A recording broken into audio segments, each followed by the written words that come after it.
Greetings and a very warm welcome to you all. Thank you for joining a special Global Peace Studies for Sustainable Development in Africa research session. I'm George Mutalemwa, moderating this session with Peter Barash on behalf of the Africa Peace and Development Network, MAMA. Our theme today is Your Voice Matters, Peace Professionalism Project, PPP Research 2025. Our interlocutors are Evelyn Voigt and Breedyk, our colleagues and friends from Civilian Peace Service Canada in Ontario. Thank you both for your kind cooperation with MAMA always. We appreciate your presence. And so I'd like to welcome everyone. Please join me in welcoming Evelyn Voigt and Gordon Breedyk. And they're going to explain to us what we are looking forward to today, all of us. So thank you so much indeed. And the floor is yours, Evelyn and Gordon. Thank you very much. So what I will do without ado is switch to the PowerPoint presentation. Can everybody see the screen? Yes. Except I don't know how to change the slide to go from one to another in this. Use your arrow key. The arrow key? I'm sorry. These arrow keys, or I think if you hit this, you'll go to the next one. Oh, okay. And if I go back. Okay. There you go. There we are. Great. First of all, I feel a bit strange because I'm speaking to my screen and I don't see all you wonderful people, but I am so grateful that you are giving up your time to be part of this process. And of course, I will begin as ever with appreciations to the Africa Peace and Development Network, MAMA, and particularly to George Mutalemwa, a wonderful coordinator, and of course today to Peter and others who are going to be facilitating in the background. The theme of today is Your Voice Matters, and very briefly, Gordon has worked in peace building in Canada and abroad for many years, and we will also be joined by Hamzia Bawazeba, who is the coordinator for the Peace Professionalism Project. So, welcome. And this is a focus group discussion, so we really are hoping to hear more from you. We will explore your perspective on an existing list of values and competencies that have been brought together as a result of very wide-ranging discussions. We would like to know any values and competencies that you would like to add, and we would also like your perspective on the tools that are best used for assessing professionals of any kind, but in our case, peace professionals.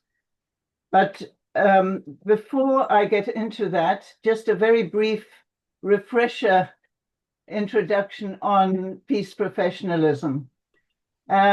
The other day I cut my finger, so I grabbed a plaster and put it on. Several years ago in Kenya, actually, near the Kindaruma power station, I had a car accident. And literally the car stopped in front of a sign that said elephants have right of way, but I digress. The upshot was that I had broken my neck. For that, I had to call in a professional. So sometimes you have to call in a professional. And in this case today, we are talking about peace professionals, and ultimately we are hoping to move towards a recognized peace profession. More about that later, but for now, I will show. Have you heard about making peace work a profession? I have, and I think the time is right. The other day, my cousin called me a bleeding heart because I want to work for peace. Just imagine being part of a peace profession. people might actually take us more seriously. When you think about it, it wasn't that long ago that environmentalists were dismissed as tree huggers. Now they're considered professionals. Wait, but wouldn't that mean you would have to jump through hoops to be called peace professional? And there's probably a gatekeeper and a whole pile of conditions before you even get there. Sure, just like any other profession. There are things you need, like skills, aptitude. More and more people now see the need for it, with guiding values and competencies. So now you're going to tell me what kind of person I should be? Whether I'm personally suitable to help my community or stop a fight or organize a protest?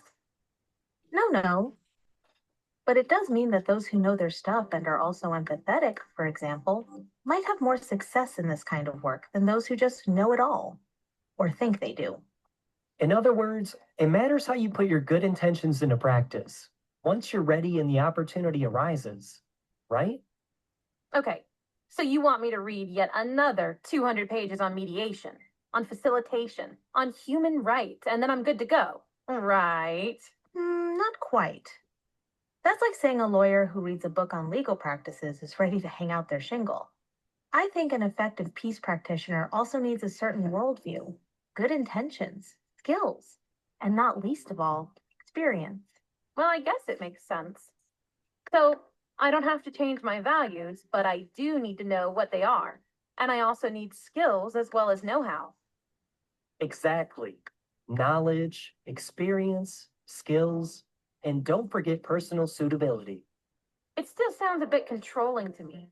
How do I know someone isn't going to tell me I don't have the right values, that I'm not personally suitable? You're already doing the work, aren't you? But it's also a growth mindset, you know? Be willing to drop the judgment and allow for personal growth. Look at it this way. It's kind of like the do no harm principle. You don't oppose that, right? No. But what about peace colonialism? The idea that making peace work a profession could lead to us once again imposing our views on others. We can build in local ownership, local solutions to counter that, taking into account all perspectives, like the work you're already doing in your own community. Admit it. What's been done so far hasn't worked so well for bringing peace to the world or preventing conflict. Peace professionalism gives us another chance. If it's done properly, wouldn't probing our values and competencies lead us to greater insight into ourselves and make us better peace builders? Absolutely. In fact, there is a growing paradigm shift in how we should approach conflict or peace processes in today's society where fragility and uncertainty seem to be the norm. Peace-oriented NGOs and academic programs in peace and conflict studies increasingly search for ways to make peace programs more effective and sustainable. The Civilian Peace Service Canada, for instance, has established 8 core peace values and 10 key peace competencies that provide a useful foundation to this end. Cooked up by a bunch of ivory tower dreamers, no doubt. Well, while it is fair to say that there is no linear path to achieving sustainable peace, people working in the field as researchers and practitioners have found these. I'm stopping the video there, and oops, I'm trying to go back to, Gordon, can you help me? I'm trying to go back to the presentation. So I guess I just, Whatever this is. okay, bear with me, folks. There we Oh, are. There you go. So I've gone back to the presentation and I stopped the video there because the video shows the core values and key competencies that the Civilian Peace Service came up with, 8 core values and 10 competencies based on their decades of work in this area. And I did not want to influence you by showing you those values. So rather than go into the values, at this point, just a little bit more general information on peace professionalism. The roles can be anything from working in your family to the community and internationally, ultimately advising governments. The fact that one receives accreditation does not imply that one is an effective performer. Sorry, there we are. Professionalism does not guarantee effective performance, but it does indicate that the individual has met certain standards. And it does, like in any other profession, you are registered as a doctor. You may not be the best doctor, but at least you have met some basic standards.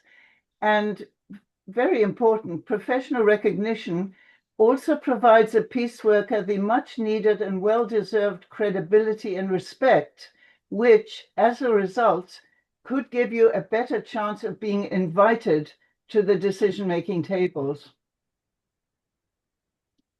There we are. So basically, the Peace Professionalism Project has decided to take this whole grab bag of information and over 3 years to try and look at it from an academic practitioner point of view. And the entry point is that peace professionalism can serve as a framework to establish a baseline and standard for peace workers. And the guiding questions in the project is, how do peace professionals know whether they possess the skills, competencies, and values necessary to be effective in their work? And what makes one an effective peace worker? And here are some of the elements, to repeat, that make one an effective peace worker. And who benefits? We believe everybody. Citizens better protected, peace workers gain credibility, employers have the baseline information on candidates, and training institutes can better bridge the academic learning and the practical experience. So just to mention, since we're in this African network, that the project is very conscious of being inclusive and decolonized in its approach, and that is evidenced by the team, the research team composition, with the principal investigator, Philip Onguni, who holds dual Canadian and Kenyan citizenship, and right now, in fact, is in Kenya doing field work. And he is supported by peace academics and practitioners from Kenya, the DRC, Colombia, Nepal, Pakistan, Bosnia-Herzegovina, Canada, and the US. And today, what we are hoping is that we can draw in your voices as we strive towards a practical framework, clarify standards, ultimately aim to enhance education and training, supporting local ownership and empowering partnerships in the process, and advancing reflective and accountable peace practice. And I've left to last, benefiting from the wisdom of many cultures. Now, over the past few Mama sessions, we have talked a lot about the African philosophies. And to me, they are all peace culture by a different name. Whether we talk about Bedodana, Umoja, Ujamaa, Harambe, these are peace known by many names. And what I have done in the next few slides, which I'm not going to go into in detail, I'm really going to focus mainly on the core values and practices column, which is the fourth column. And for example, if I take Ubuntu as an example, and by the way, these are charts that I've come up with, and basically, as you can see, I am crediting, in this case, Professor Pido from Kenya, to do with Bedodano and being human. So this is not original. All I have done is pull together bits of information that have been mentioned in Mama and elsewhere. And I would love at some point to send this out and have people correct whatever is wrong. But what has come up for Ubuntu, and here the key point is, Ubuntu, like the culture of peace, like Bedodano, those are what we are striving for as a philosophy, as a way of being. What we are looking for in this project is at the individual level. What does it take for me as a human being to actually practice Ubuntu? And the core values that have been emerging around discussions in Ubuntu appear to be compassion, respect, solidarity, humaneness, and dignity. And I will quickly show you some of the others that are there, which talk about forgiveness and accountability, liberation, and so on. This one is from the Akan people in Ghana, and they talk about compassion and empathy as being important because the key process towards their definition of mutual peace is mutual support and social responsibility, Ubuntu-like solidarity. So that preceding set was focusing more on the values. I'm now turning to what are the skills that are most likely to make an individual able to put into practice their compassion and empathy in a way that builds peace. So here I have taken the references to Palava Trees, Gajaka Courts, Ubuntu, and Peace Gardens, and again, try to come up with a similar chart that talks about the origin, the meaning, and here, some of the core competencies that an individual would need to be practicing in order to achieve Ubuntu, or in order to be effective in a Gajaka court. So relational thinking, dialogical communication, restorative justice. The same would be here for Palava Trees and Peace Gardens. So now that really was my brief reintroduction into peace professionalism. And again, I'm laughing because I'm speaking to a screen and I don't see your beautiful faces, but I know you're there, and thank you. I hope you're still awake. So now we are getting into the guts of today's discussion. The key issue is that we are hoping to understand from you what you think are the core values that influence what we do and the key skills that enable us to put into practice what our core values tell us is important. And this, we hope, will lead to a framework for peace professionalism anywhere in the world. And before we proceed now, this is a formal study. It has received ethics approval from St. Paul's University, and we are working within the guidelines of the Canadian SHRC ethics and research body, and they have asked us to ensure that before we ask questions, we read out the oral consent for those who wish to participate. So I will read the consent and later ask those of you who feel that you cannot give your consent. You may wish to stay and listen to everything that happens, but you may wish to withhold any comment. So this is a request for oral consent for those who wish to participate. Again, thank you for your interest in the Peace Professionalism Project. We aim to develop an assessment system that can be used to improve the training of peace professionals and enhance peace research and curricula. We will ask questions to capture your insights on the core values, skills, and competencies you associate with peace work based on your field of work, and therefore your participation will not only contribute to the advancement of knowledge, but also the creation of a comprehensive assessment system. Some questions may be emotionally charged due to past experiences or may provoke soul searching. And because participation is voluntary, we remind you that at any time you can opt out, take a break, or skip uncomfortable questions. And with your permission, we are also audio recording the focus group discussion to allow for accurate transcription and analysis, but no personally identifiable information will be collected to ensure anonymity. All material will be coded to further increase the anonymity. What that means is we know you participated, but nothing that has been said will be associated with you. So the data itself will be anonymous.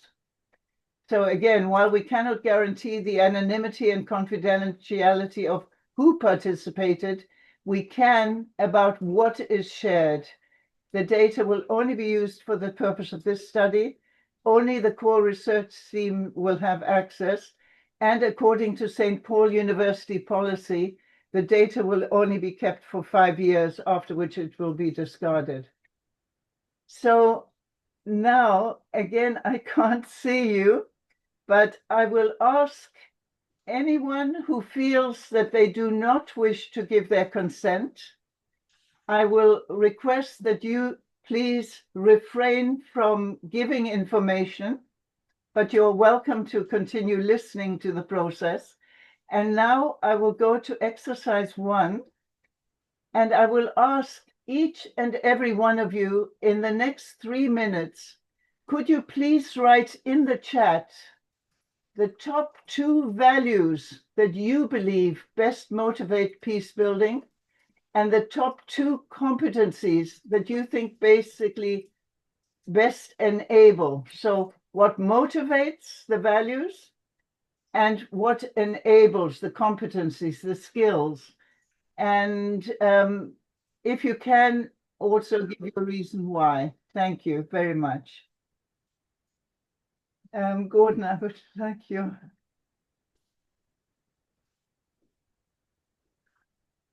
Oh, I stop share just for 3 minutes. No, I wouldn't. I wouldn't leave it there. Can you give time? Yeah, I am. You put here 5 minutes behind, so you take 5 minutes out of the discussion.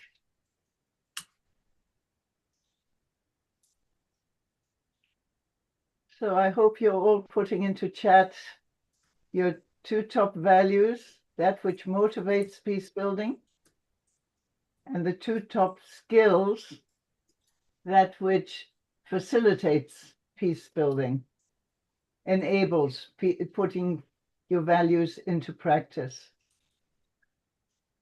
So we will have 3 minutes to do this.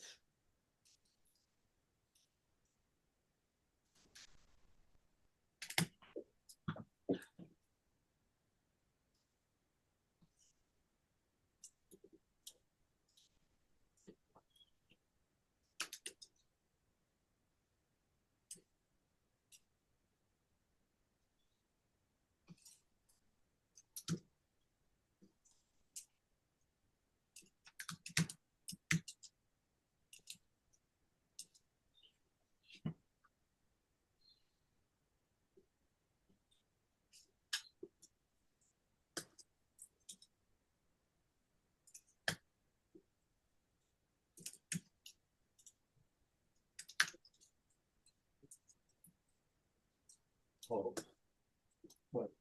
Bring people up, but I can do that if you want.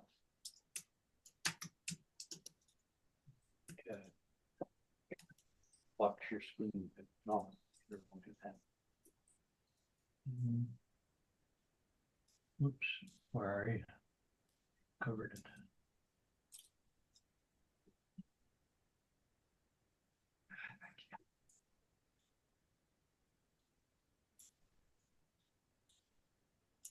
What have you done? Oh, back.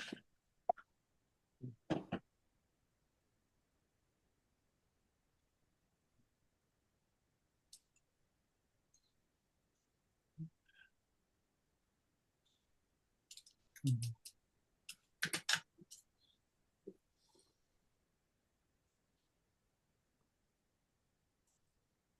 that where you want to be? Yeah. Yes. here, going back, there, going back.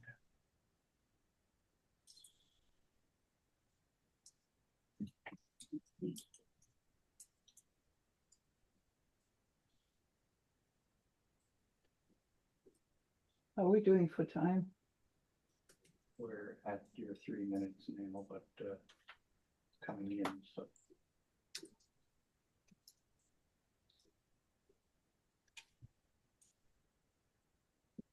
Maybe if you let them continue while you start.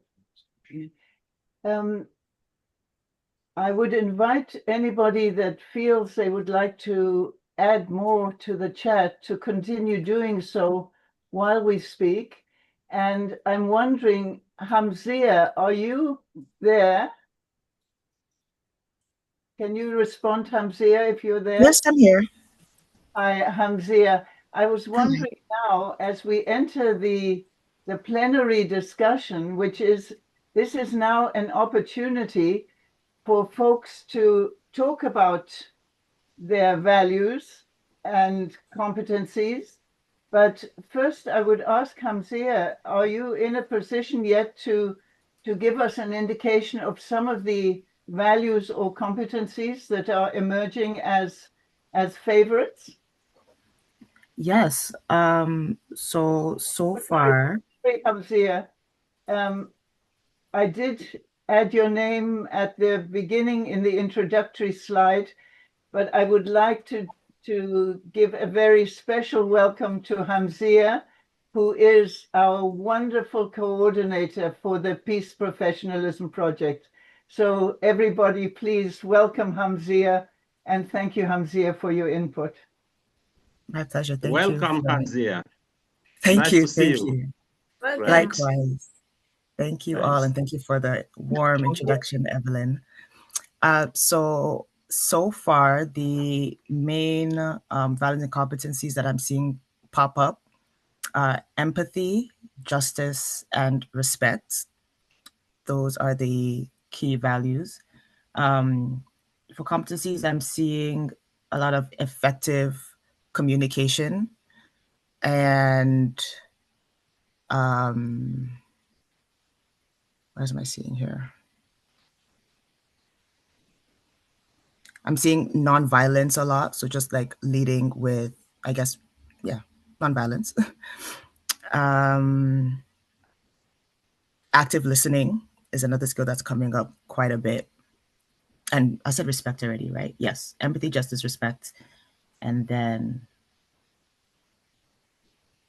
effective communication and conflict management.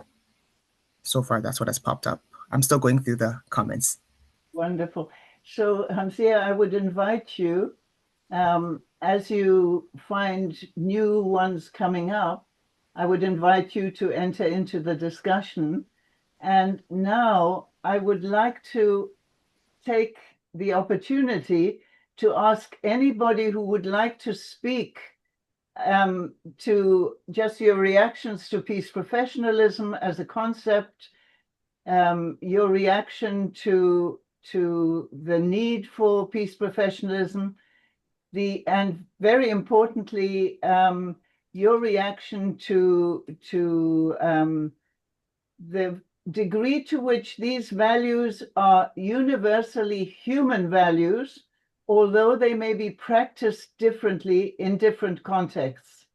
So those are the questions I would throw out, and I would ask anybody, please, to give your opinions on that.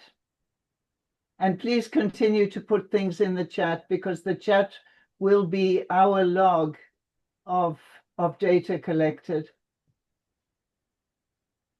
So would anybody like to start? And maybe, George, I'm not sure if you can see the full screen of participants to invite those that would like to speak, or? And so I would like to ask them to, yes, I can see Fred, for example, just raise your hand, please. And Fred, please go first. Thank you, George. I would like to start by recognizing the opportunity for this topic and the urgency that comes with it. I think from the field, that time I was talking about the failures of peace building initiative. And I think much of the failure also will be attributed to lack of professionalism. And I think from the group that we had a similar group which is called with CDA, Reflection on Peace Practice. It looks like the peace building has just become a business, like any other business. And the more we have intervention or the more we have conflict, the merrier, so that we keep ourselves busy. And I think that's why I put really the value of empathy. I think it's just to really realize I'm coming from DRC, just a disclosure, but I'm not coming exactly from where it's a peak of the violence. But I've been asking myself, why is it that the people from this area are suffering? And if you look at both Rwanda, Burundi, and the Eastern DRC, the level of peace initiative, even the local level, if you go even the remote area, you'll find out there's an NGO working for peace. And peace is still elusive in this area. And I believe that's that one element. When I'm talking about empathy, I'm not just looking into feeling the suffering of the others, but also looking into why are they the ones affected, and how can we best be in solidarity with them and try to help that situation. In terms of, I think, the competencies, I will focus much on strategic thinking, because we know there are really many issues involved in peace building. And again, we know that each conflict is unique. We cannot just be transporting solutions from one place to another, or a theory from one place to another.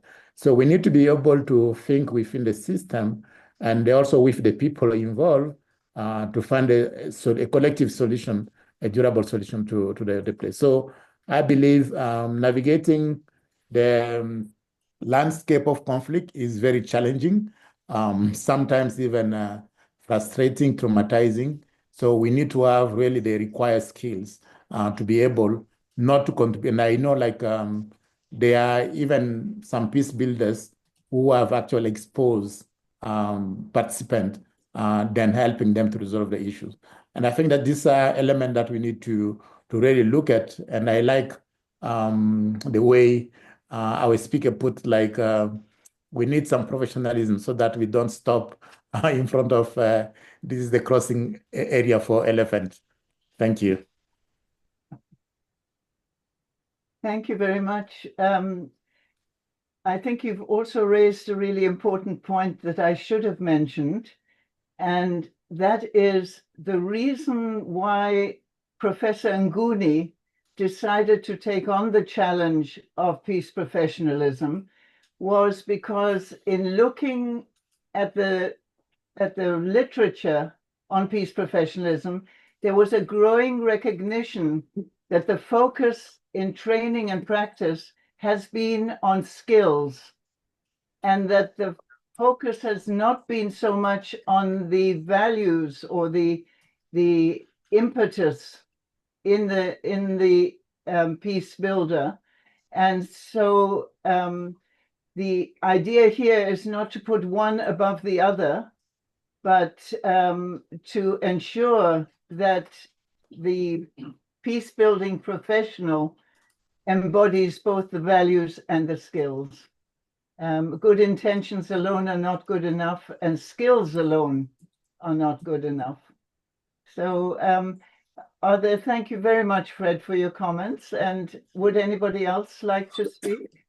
Needs to stop share. It's okay with you. Then you yes, please, Diana, you're welcome.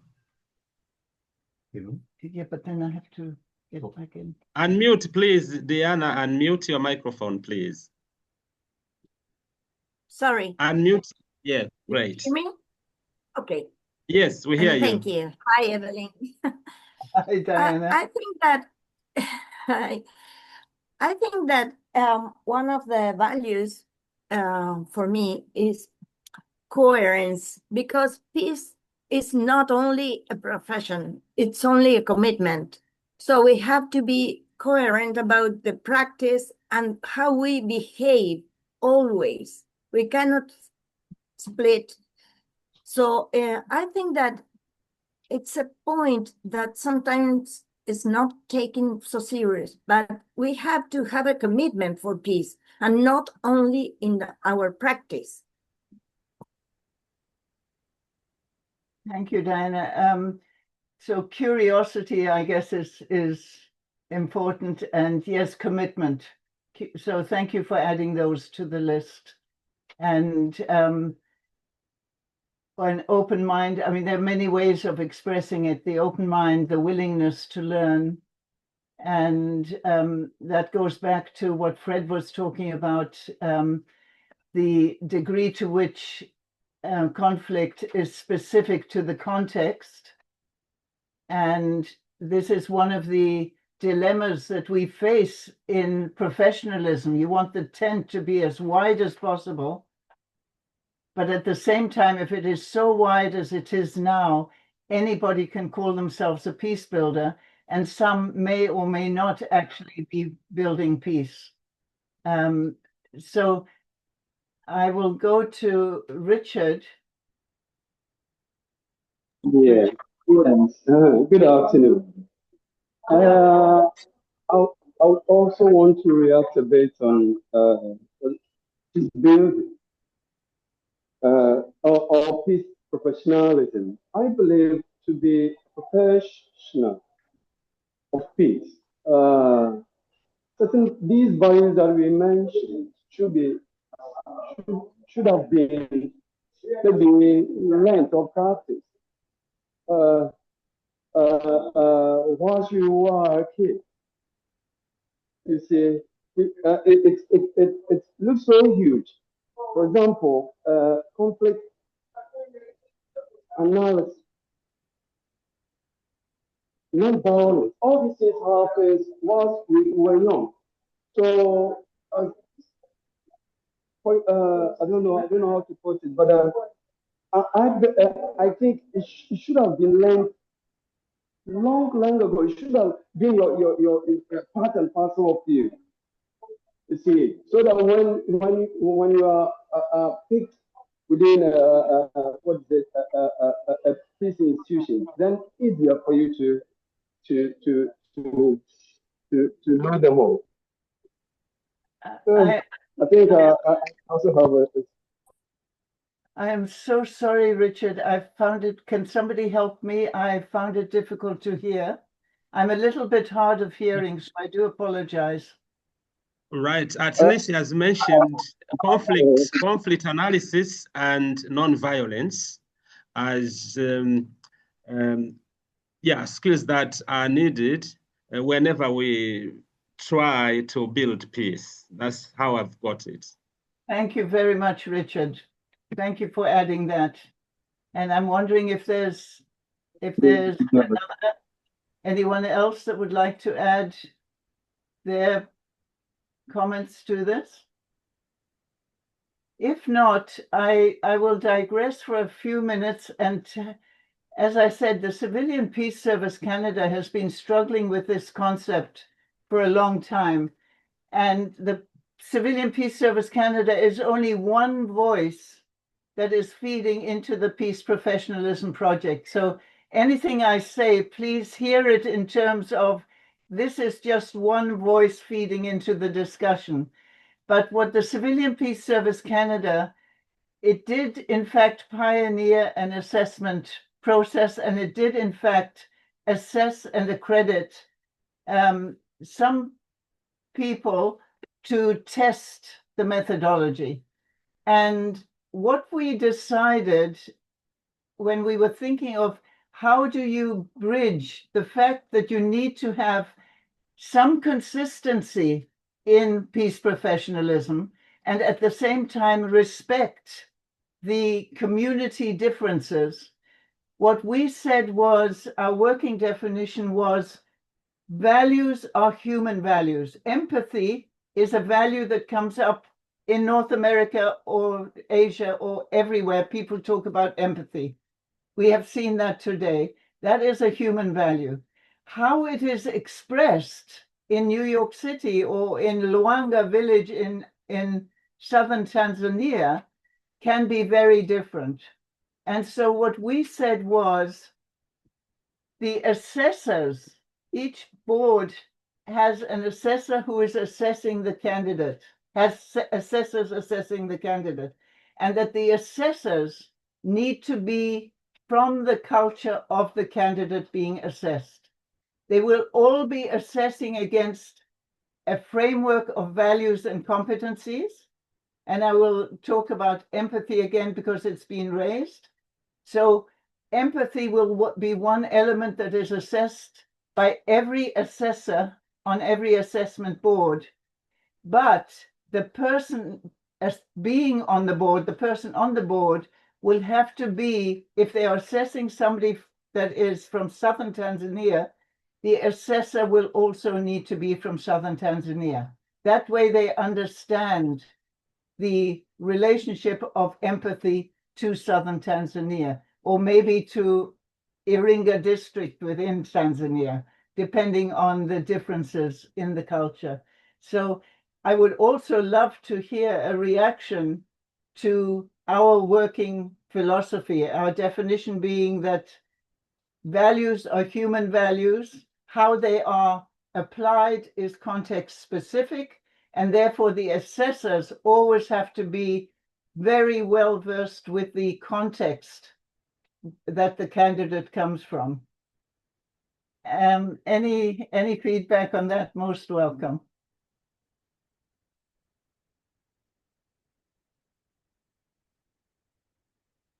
So I'm not hearing feedback at this point. And I wonder if, Hamzia, do you have anything you would like to add? Because we are getting close to the end of our plenary. No, I think besides the competencies and skills that I've named, another one that has come up quite a bit is integrity. Integrity. Yeah. Integrity. So Hamzia, is it terrible of me to put you on the spot? And I know you have your own experiences, and how do you react to the concept of values are human values, but how they are applied depends on the context? And if you'd rather not answer, that's fine too.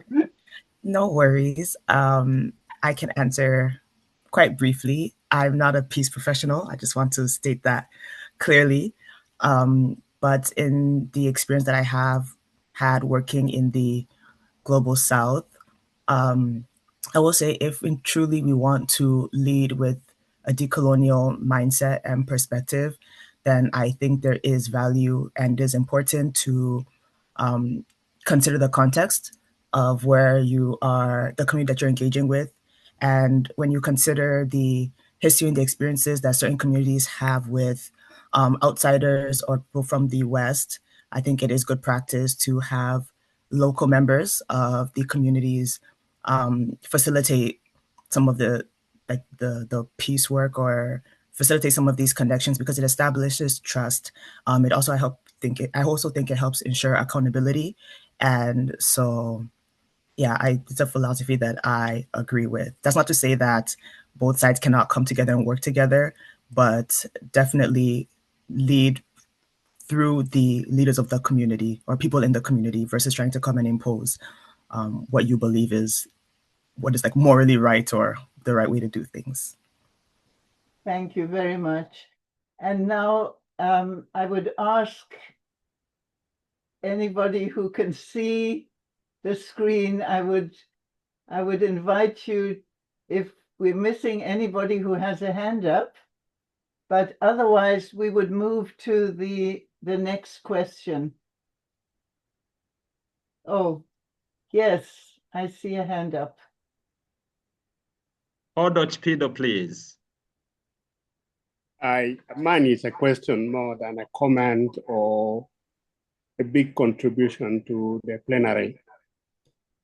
What I wanted to ask is that, is this plenary restricted to 25 minutes and now, or we can engage even after today? I ask this question for my own sake, because I am not a peace professional. It also takes me time to understand what the regular peace professionals do, think, and engage in.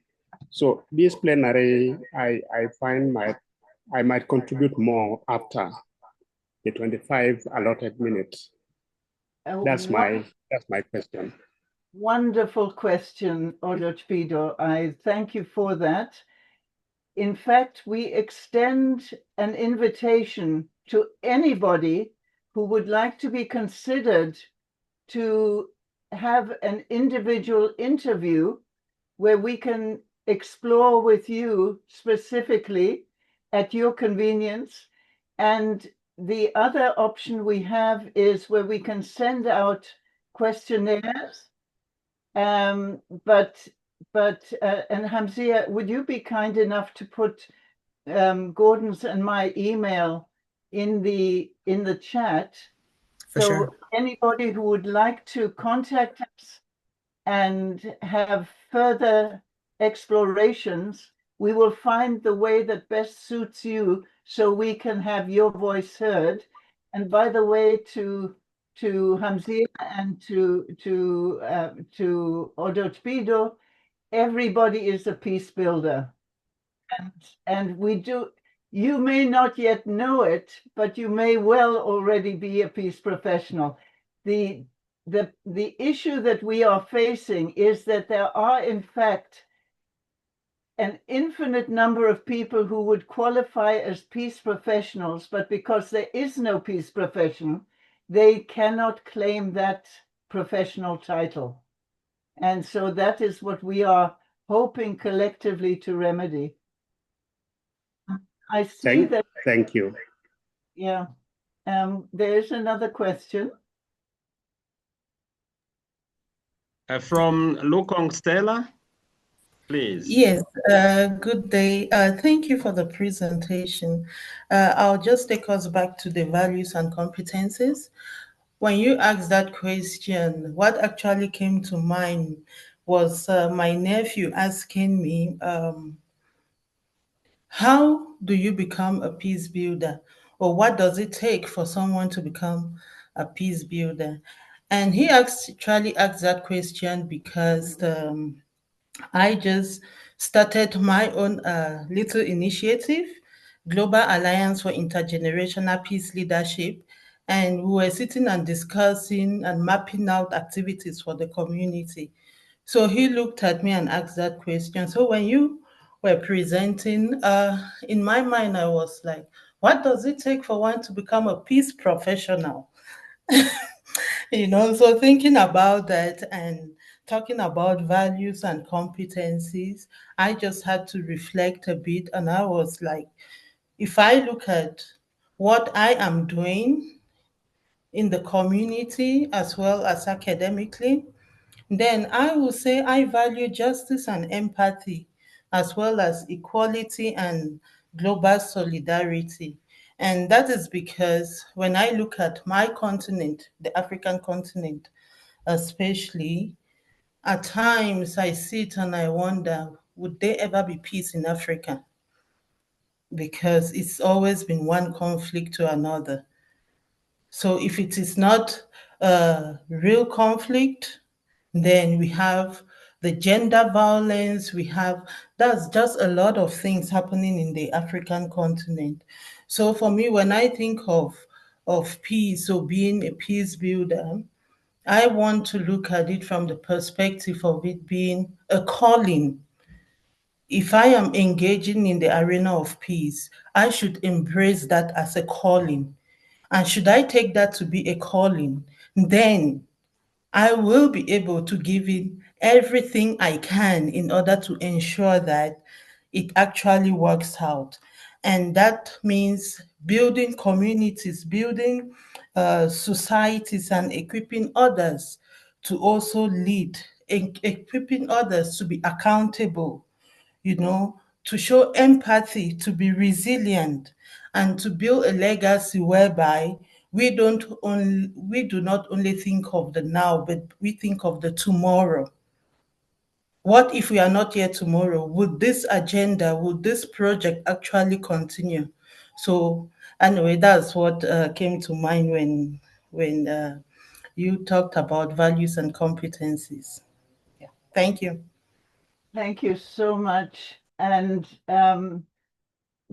I think just in case you are interested, we can also, beyond this call, I can also mention to you a process I'm involved with youth in Nigeria. I'm an absent voice, except for providing ideas to those who are young Nigerians leading projects in their communities. So I'm happy to have that exchange with you on the side, but thank you for your participation. And Janet, thank you. I really value your input. So lovely to see you. And we will have another 30-minute plenary where we can also continue this discussion. I'd love your question, and then we'll move to the next exercise. The question is, what's the relationship between individuals who carry these competencies and values and communities? And I would say that I became a peace professional accidentally because someone told me when I was a choreographer I should go to this thing in Beijing in China, and I went there and I went, oh my God, here's 30,000 women who were working on peace. It's not just my personal values and commitment, but there's community that I can be a part of. And so connecting to others, I mean, I've experienced that too with the International Institute on Peace Education, where people, at least it used to be where there was less peaceful professionalism, that people came there and had the same experience. Oh, these are my people. These are people sharing this work with me. So that's my question. How do we connect community with the individuals who have the calling and the commitment?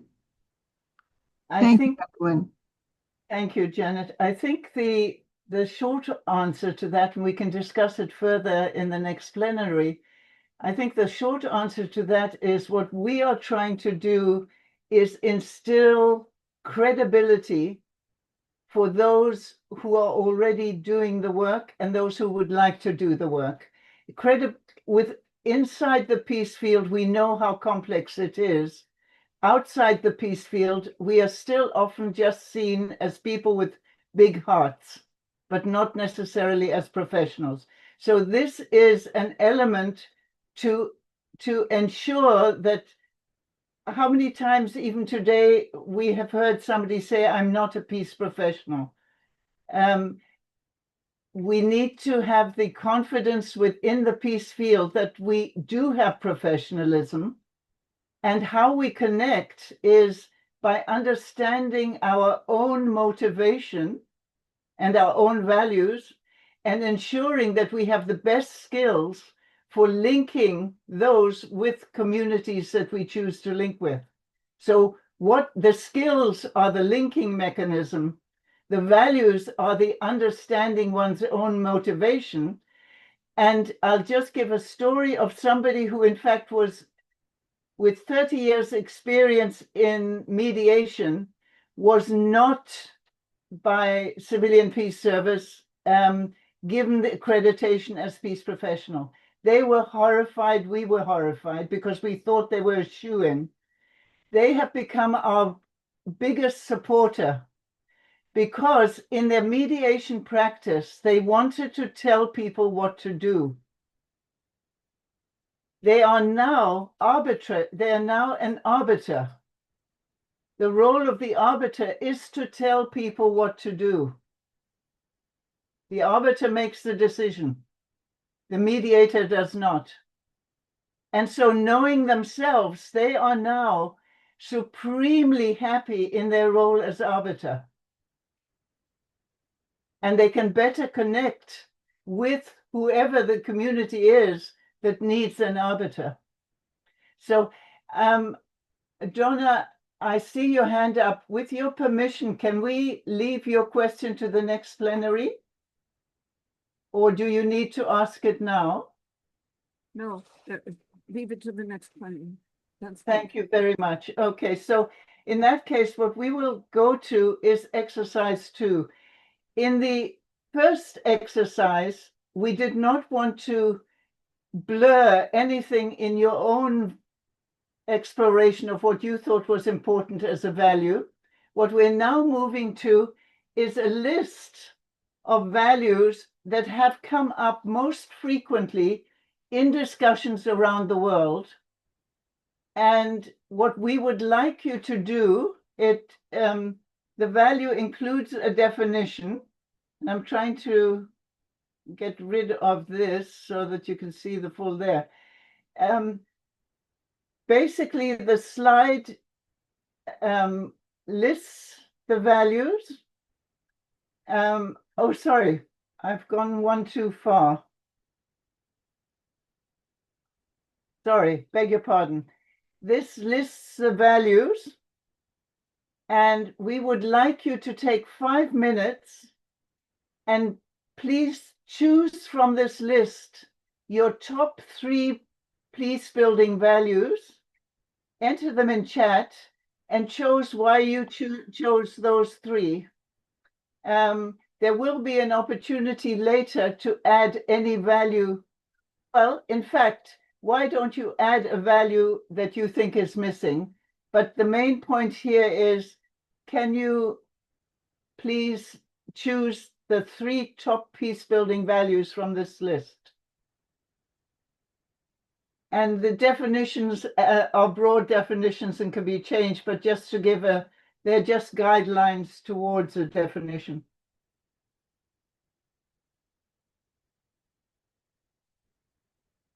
I can't see if there are questions, but I'm assuming that you are all comfortable with this exercise.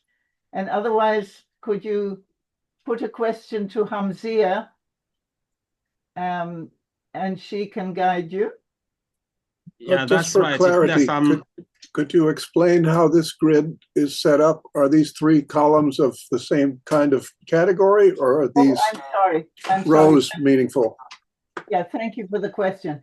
The values you are choosing from are empathy, humility, personal maturity, compassion, integrity, sincerity, creativity, innovation, and inclusion.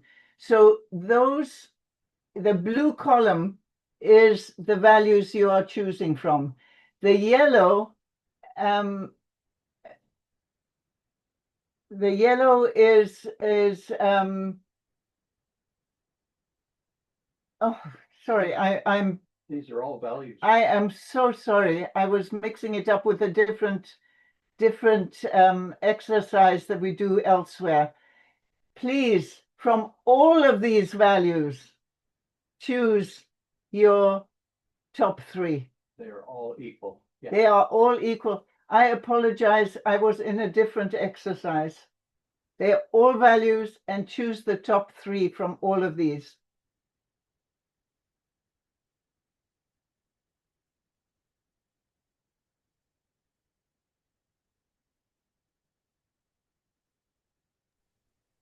Just for clarification, you're saying each column is a set of values. No, yes, Janet, I do apologize again. These are all values. They are equally important. The only reason they're separated by color is because otherwise it would be one jumble of white values. They have equal value on paper, and you will choose of all of these which are your top three, and you put your top three into the chat. Is that clear for everybody? And I welcome any other questions. And I suppose if we do that, you won't hold us to it. We could do something else in another version of the survey, right? Another time. At this point, we are simply trying to see what comes to the top, with a number of people choosing whether certain ones come to the top or whether they all remain, whether there's a wide disparity. That's what we're after in this exercise. Yeah, thank you. Thanks for the clarification, Evelyn. And thank you for the question.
Hi, Evelyn. Well done for the presentation.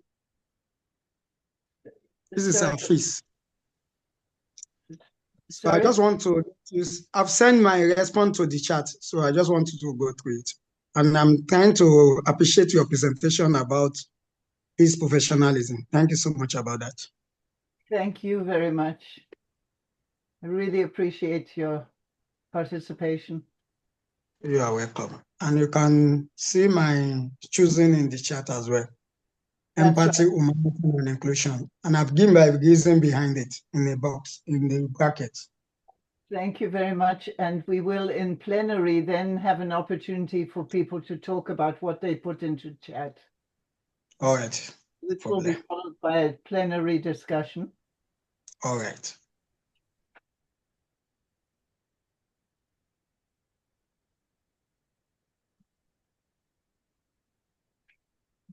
Do we need to move to competency? Sorry, folks, could you please also now put into the chat? I think they're doing competencies and values. Yeah, sorry. I've now put the competency list up on the screen and would invite you to put your 3 top competencies, and we'll take about 3 minutes more, and then we will move to exercise 4. Exercise 4.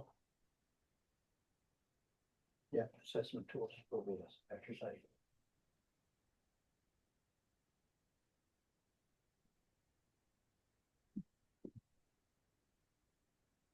So again, your three top competencies from this list.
Okay, you're welcome to keep writing if you're in the middle of something, but I would like now to move to the final exercise. And in this case, we have a few minutes, 3 minutes. And what you see here is a list of tools that are usually used in various assessments when people are being assessed professionally. And I would invite you in chat to choose from these only the ones that you do not think are important. So if you think they're all important, then you do not put anything in chat. But if you feel that one or another of these tools should not be used, then please put that in chat and say why you think they should not be used. And if you have a tool that is not in this list and you think should be in this list, please add that to the chat. So again, I'll give you 3 minutes and then we can move to a plenary where everybody can have a chance to talk about their perspectives.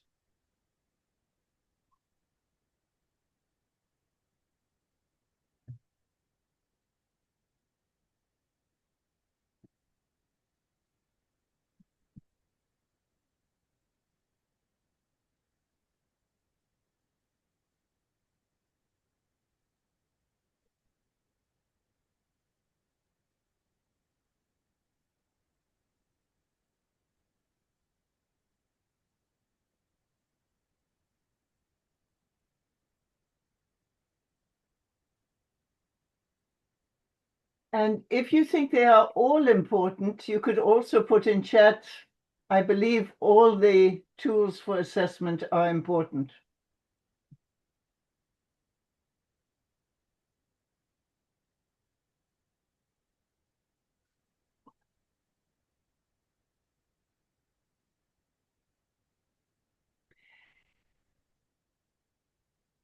one last request would be if you wouldn't mind putting in chat just whether you're from Europe or North America or Africa or Latin America, just very broadly, which area of the world are you from?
They can go on, start the discussion.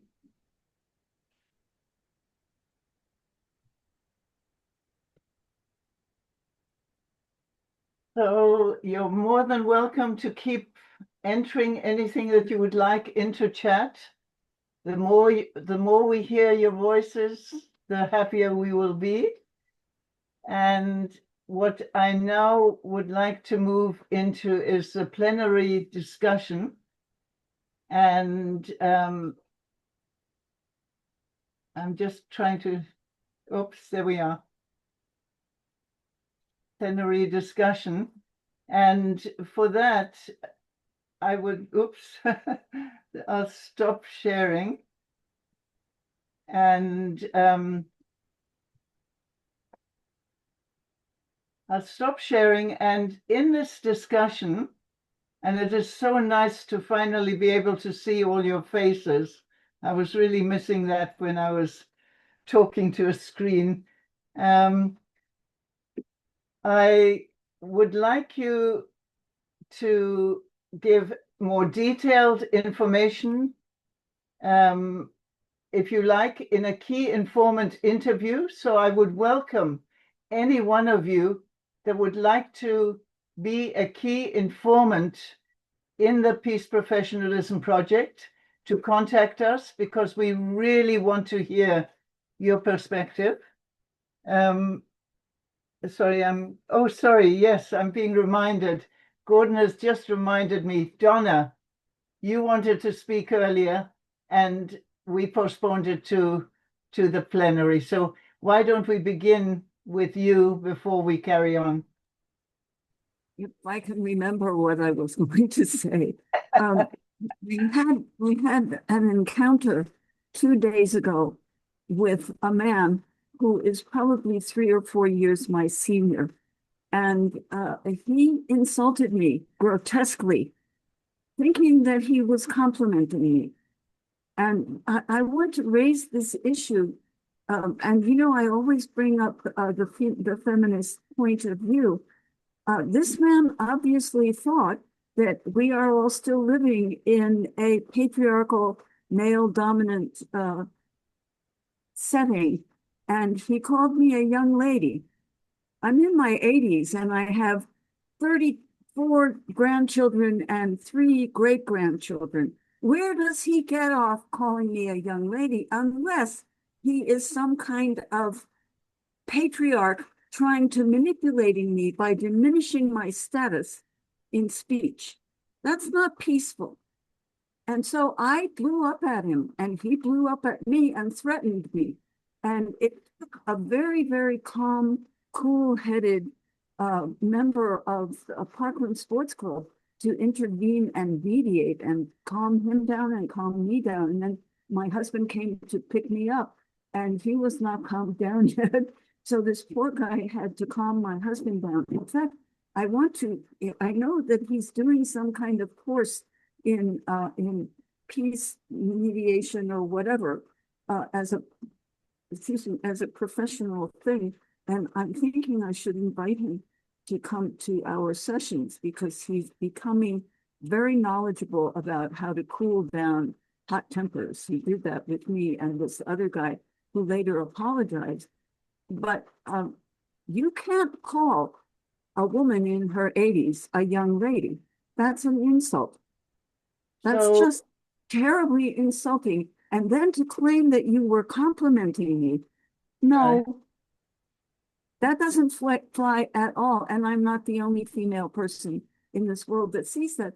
And that's one of the reasons that I listed curiosity as something that we need to include. He was not curious about my mental set.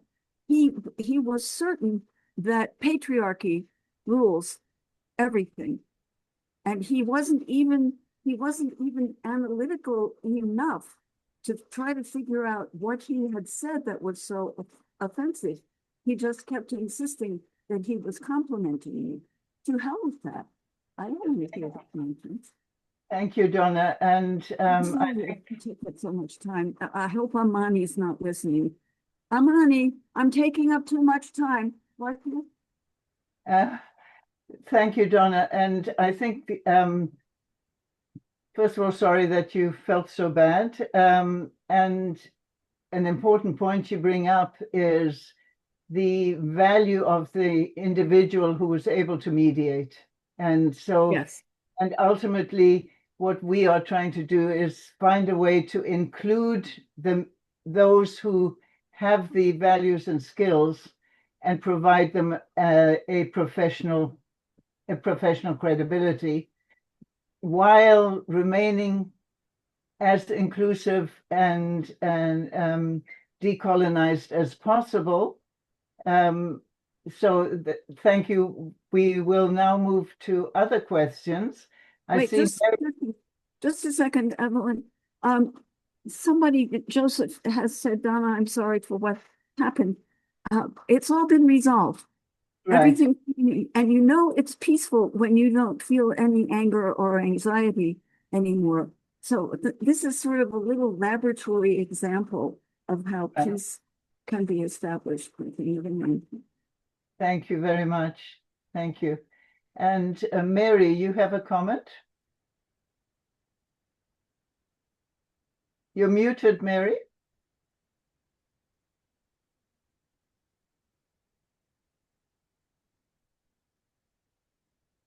You're still muted. Mary, please unmute, Mary. Unmute your microphone, please. Okay, yes. Do you hear me? Yeah. Nice, okay. I just shared my experience last week. Very interesting.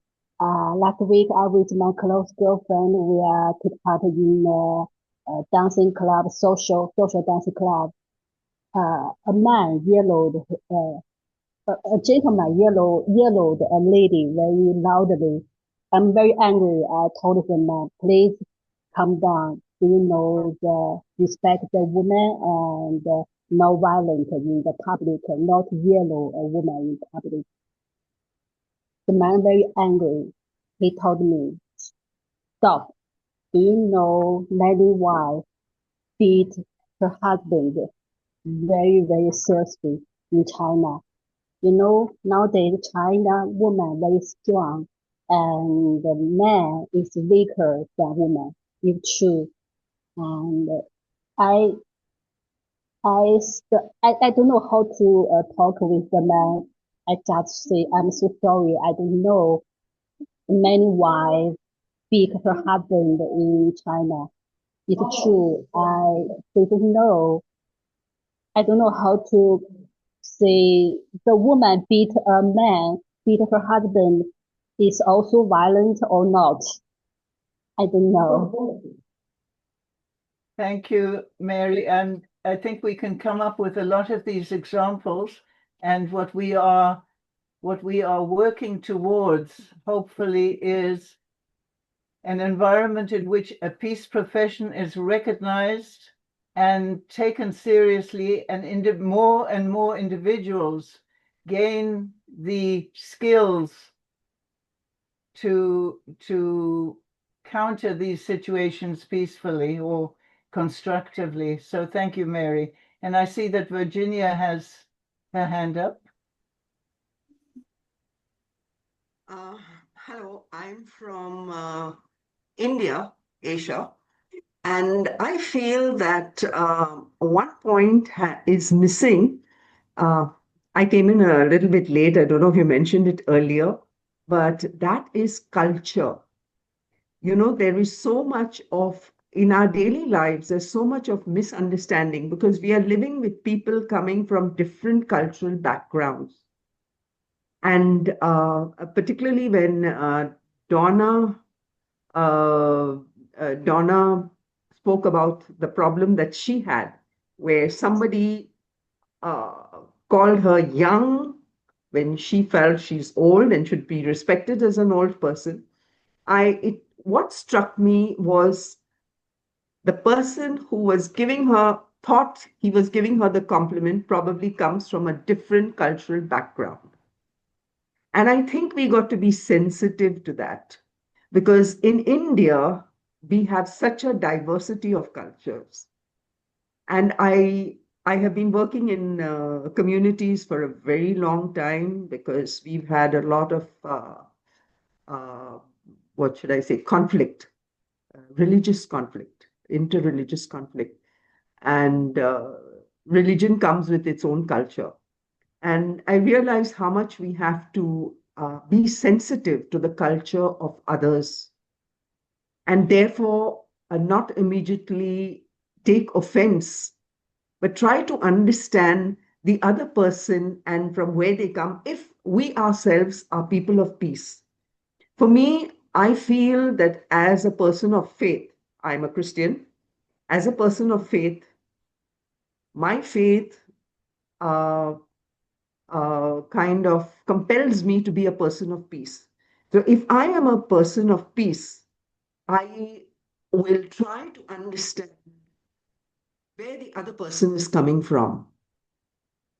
And therefore, I feel that is a core component of peace building, to try to understand the other person's culture and also to try to understand where the other person is coming from. Thank you. Thank you so much, Virginia. We have 8 minutes left. I see that there are 2 hands up, Jean and Edda Mutua. I also would like to, and Jean-Baptiste, I also would like to take a minute to bring to everybody's attention the participation of somebody called Winner Ogogo. When I mentioned Nigeria and youth work, it is being led by Winner, who is an extraordinary young peace builder. And she has, in fact, in her project at the school level in 5 communities of Nigeria, she is introducing students to the concept of values and competencies of peace professionalism and giving them an opportunity to explore that within themselves and their community. So, Winner, thank you for your work and thank you for everything you do. So now I will go back to first, well, why don't I ask Mary, Edda, sorry, not Mary, Jean-Baptiste, Edda, could you both ask your questions? Because I'm conscious of the time and I don't want to keep people over time.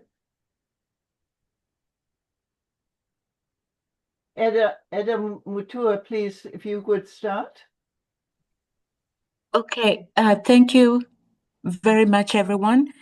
Mine is just an invitation for us to think deeply about the example that was given by Donna about age.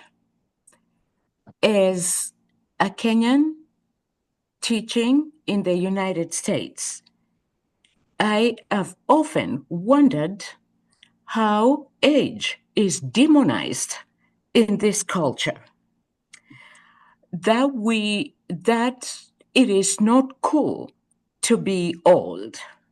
The television tells women that every day, that we need to have this injection on the face, we need to take this, we need to put this lotion, etc., etc. When do we get to a point where we push back? And not even that, just really reflect on the old, whether at any time American society appreciated age. Is there a time it did that? And is there a way to reclaim it? Those are some of the concerns. These are concerns that same as respect for the elderly. Whether I am on the bus and I see young high school kids and they won't stand up for anyone, elderly person or an expectant mother. What does that all mean? Let us think about those things. They are very hurtful. Thank you very much, Edda Mutua. And now Jean-Baptiste. Yeah, thank you, Evelyn and Gold. This is Jean. I will go first, and I have a comment and a question. Yeah, thank you for this effort to promote peace professionalism. But in my view, I think that promoting peace professionalism should go hand in hand with mobilizing different stakeholders to ensure that peace work is institutionalized. We need to mobilize the government and the national organization to institutionalize this work. So in your efforts, have you considered this? Because my word is that, yes, we need to promote professionals, but we need to make sure that they have a place in different structures of either government or other institutions. Thank you.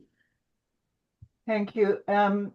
Well, first of all, to the comment about respect, I guess the comment about age, I think the key value that one can draw from for the peace professional is respecting culture, respecting cultural definitions, and respecting every individual in their cycle and area of life. So thank you for that. And Jean-Baptiste, the point that we feel is important is, again, inside the peace field, we know how complex the work is. Outside the peace field, people that are peace builders are still, at this point, looked on as people with good hearts, but not necessarily as professionals. And I think the link between peace professionalism and government and institutions that you speak of is when those institutions see that there is a recognized profession then they are more likely to call in the peace builders to the tables that are making decisions around community, nation, or international issues. So I would say that the one stepping stone in this process would be recognition of the professionalism of peace work based on, and this is fundamental, based on values and not just skills. Because the skills, if you say you're a mediator or a facilitator, that is a skill, and people recognize that skill. Outside the peace field, if you say you're a mediator or a facilitator, it is recognized. But that skill is only one element in peace building. And so, Winner, I see you have your hand up. If you could keep it relatively short, we are 1 minute over. And do I have George's permission to carry on the discussion? Yeah, let's do it, let's say in 5 minutes, if that's okay, so that we can capture some more points. Thank you. Okay, Thanks. thank you. All right, thank you so much. I'm so glad to be here. Thank you, Dada Evelyn, and everyone. It has been an amazing presentation. And as you mentioned about, working here in Nigeria, we are engaging young students in secondary school, and we've been exploring the peace professionalism. I just see that the peace professionalism is not just in form of, oh, just a career path, but I believe it's a necessity. And what we are trying to do is to, imbue in the young people, because what we are trying to achieve in the youth-led organization is see that even the conflict-affected places, because we have this project running in the northern part of Nigeria as well, and the western part of Nigeria as well. So we have a couple of states where this project is running simultaneously. So we are saying that we imbibe in these young ones these values, these core values and competencies that they can also use. Because one thing I know for sure, that if they can grow with it, they see it as a norm, because we know we are faced with a whole lot of conflict, a whole lot of violence. There's so much noise in the environment, and bringing it down to also the aspect of where someone shared about culture. Because down in Nigeria, there's something we also know about culture where I could relate to it.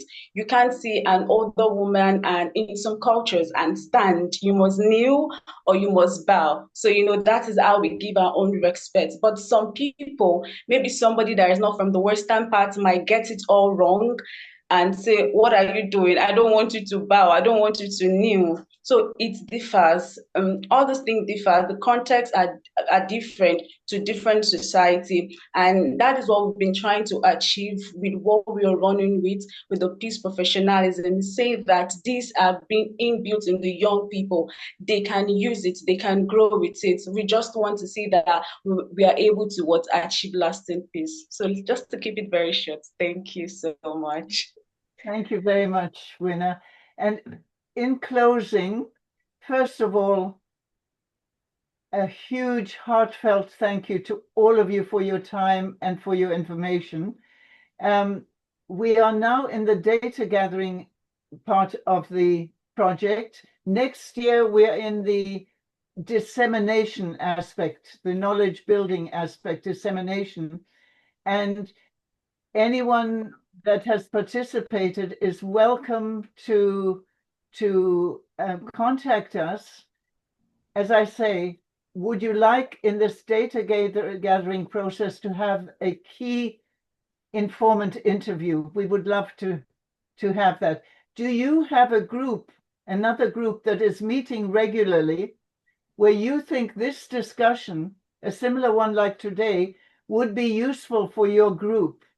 We would love to be able to hold a similar discussion with your group and gather their perspectives. And we will be in the knowledge dissemination phase. We will be holding seminars. And as a thank you to you for your participation, We would also invite you to the seminars so that you can then speak about your own organization or initiative. So in that way, we are trying, and also if you have publications that you think are relevant to peace professionalism, we invite you to send us your publication because we can then add it to our bibliography for the project.